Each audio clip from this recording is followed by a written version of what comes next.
അധ്യായം 13.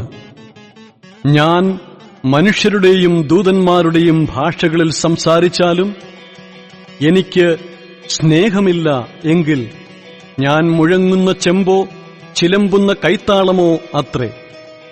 എനിക്ക് പ്രവചനവരമുണ്ടായിട്ട് സകല മർമ്മങ്ങളും സകല ജ്ഞാനവും ഗ്രഹിച്ചാലും മലകളെ നീക്കുവാൻ തക്ക വിശ്വാസമുണ്ടായാലും സ്നേഹമില്ല എങ്കിൽ ഞാൻ ഏതുമില്ല. എനിക്കുള്ളതെല്ലാം അന്നദാനം ചെയ്താലും എന്റെ ശരീരം ചുടുവാൻ ഏൽപ്പിച്ചാലും സ്നേഹമില്ല എങ്കിൽ എനിക്കൊരു പ്രയോജനവും ഇല്ല. സ്നേഹം ദീർഘമായി ക്ഷമിക്കുകയും ദയ കാണിക്കുകയും ചെയ്യുന്നു. സ്നേഹം സ്പർദ്ധിക്കുന്നില്ല.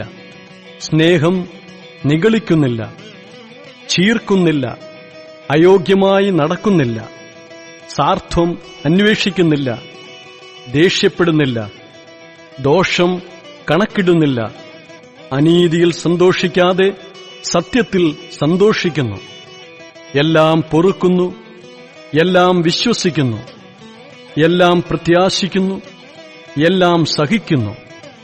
സ്നേഹം ഒരു നാളും ഉതിർന്നു പോകുകയില്ല.